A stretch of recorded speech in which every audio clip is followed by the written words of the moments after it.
오늘 하나님께서 우리에게 주시는 말씀은 베드로전서 2장 11절에서부터 25절에 있는 말씀입니다.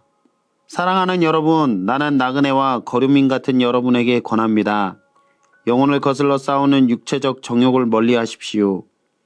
여러분은 이방 사람 가운데서 행실을 바르게 하십시오. 그렇게 해야 그들은 여러분더러 악을 행하는 자라고 욕하다가도 여러분의 바른 행위를 보고 하나님께서 찾아오시는 날에 하나님께 영광을 돌릴 것입니다. 여러분은 인간이 세운 모든 제도에 주님을 위하여 복종하십시오. 주권자인 왕에게나 총독들에게나 그렇게 하십시오. 총독들은 악을 행하는 사람에게 벌을 주고 선을 행하는 사람에게 상을 주게 하려고 왕이 보낸 이들입니다. 선을 행함으로 어리석은 자들의 무지한 입을 막는 것이 하나님의 뜻입니다. 여러분은 자유인으로 사십시오.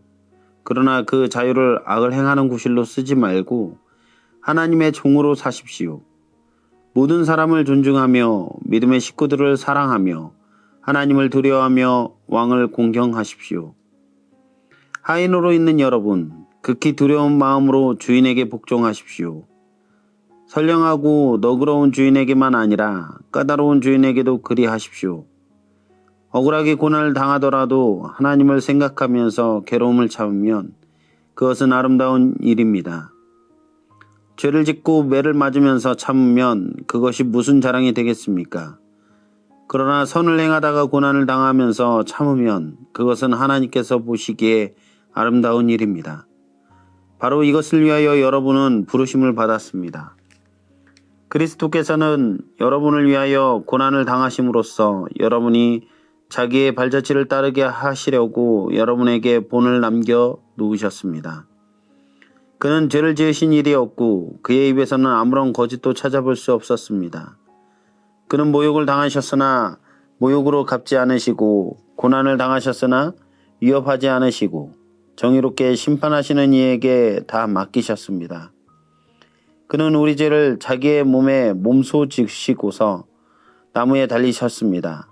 그것은 우리가 죄에는 죽고 의에는 살게 하시려는 것이었습니다. 그가 매를 맞아 상함으로 여러분이 나음을 얻었습니다.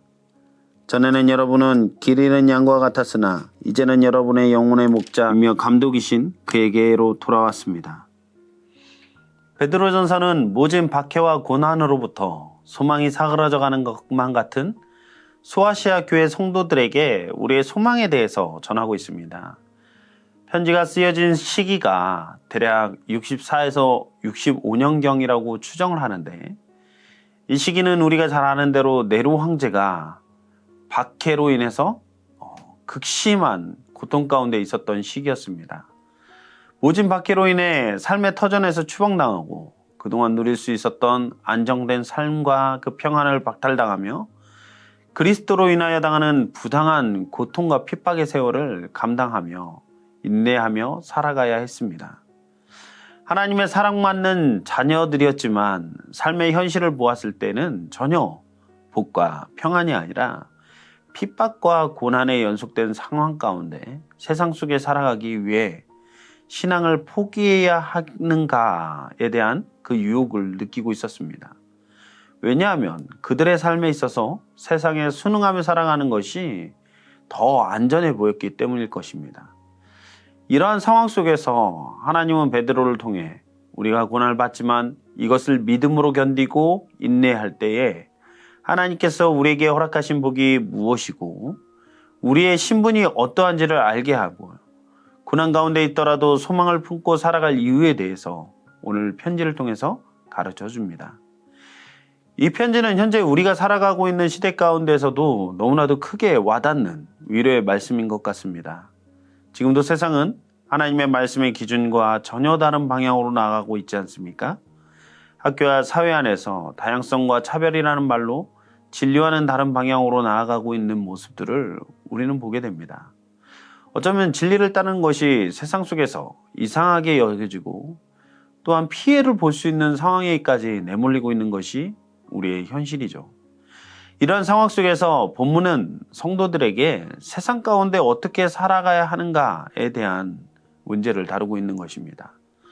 우리는 하나님의 백성이며 이 세상에서 나그네로 살아가는 존재이기에 몸은 이 땅에 살아가지만 천국의 가치를 마음에 품고 살아가야 합니다.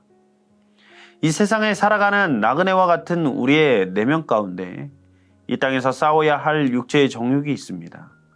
정욕은 끊임없이 우리의 영혼이 죄에 빠지도록 유혹합니다.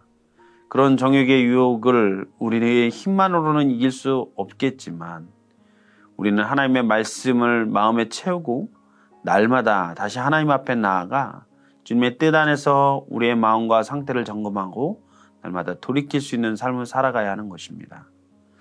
또한 외적으로도 성도는 세상 가운데 좋은 시민으로서 살아가야 합니다. 성도들도 세상 권력과 체제에 순응해야 한다고 권면을 하고 있는 것이죠. 구체적으로 세상의 왕과 왕이 파견한 총독에게 순종하다라고 말합니다. 그런데 이러한 순종의 전제는 주를 위함입니다. 진리에 위배되는 모든 것을 순종하라는 것은 아닙니다. 사회 정의와 질서를 위해 순종하는 것입니다. 그들이 하나님께로 부여하신 역할, 즉 악을 징벌하고 선을 보상하는 일에 감당할 때에 그들에게 순종해야 하는 것입니다. 성도이자 한 시민으로서 우리가 해야 할 의무는 지도자들이 바른 정치와 국가를 안전하게 운영해 나아갈 수 있도록 관심을 갖고 그들을 위해 기도해야 합니다. 우리의 신앙은 개인의 신앙 안에만 머무는 것이 아니라 성숙한 시민으로서 사회와 지도자들을 존중하고 그들에 대해 관심을 가져야 하는 것이죠. 무조건적인 반감을 가지거나 무관심한 태도로 세상과 지도자들을 대할 것이 아니라 나라와 공동체를 올바른 방향으로 이끌어갈 수 있게 해달라고 관심을 가지고 그들을 향해 기도해야 하는 것입니다. 베드로는 하나님의 백성으로서 정체성을 지키며 선을 행함으로써 이방인의 비방이 오히려 찬송으로 바뀔 정도로 선한 삶을 살아가라 라고 권면하고 있습니다. 성도는 그러기에 세상에서 좋은 시민으로서 살아가야 하는 것입니다. 국가 권세를 대하는 성도의 자세에 대해 언급한 데 이어 베드로는 이번에는 주인을 대하는 종의 자세에 대해서도 권면합니다. 종은 주인에게 순종해야 합니다. 그것은 주인에 대한 두려움 때문이 아니라 하나님에 대한 두려움 때문입니다. 선한 주인뿐만 아니라 까다로운 주인에게까지 순종해야 함을 말하고 있어요. 따라서 때로 부당한 일을 당하고 고난을 받아도 하나님을 생각하며 참을 수 있어야 합니다. 선을 행했음에도 부당한 대우와 고난을 받는 것은 굉장히 견디기 힘든 일입니다. 그러나 이 또한 인내하면 하나님 앞에서 선한 일이 되는 것입니다. 하나님께 인정받는 사람은 그분의 위로와 때를 따라 돕는 은혜를 경험하게 될 것입니다. 하나님을 위해 인내할 때에 아름다운 신앙의 열매를 맺을 수 있을 것입니다. 그리스도인으로서 사는 일은 매 순간이 분별이고 선택입니다. 깨어있지 않으면 내 의식과 무의식 모두가 본능적으로 움직이려고 할 것입니다. 예수님을 믿는다는 사실만으로 부당함과 고통을 받는 순간 어떻게 사는 것이 그리스도인답게 살아가는 것인가에 대한 끊임없는 질문이 우리 안에 있어야 할 줄로 믿습니다. 성도는 이 세상에 나그네로 살지만 세상을 등지고 사는 삶이 아닙니다. 삶의 현장에서 육체의 본능이 내면 안에서 꿈틀댈 때 하나님께서 우리에게 주신 말씀을 통해 이기고 우리에게 주어진 상황 속에서 사회와 주변의 사람들을 품고 그들을 위해 기도하며 아름답게 세워지기를 간구해야 할 것입니다. 물론 쉽지는 않습니다.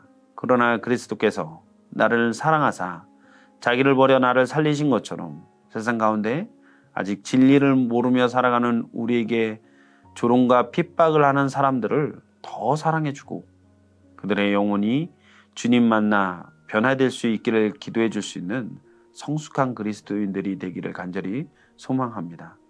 그래야 사회와 국가가 우리의 사랑으로 인해 온전히 변화되어지기를 간절히 소망합니다.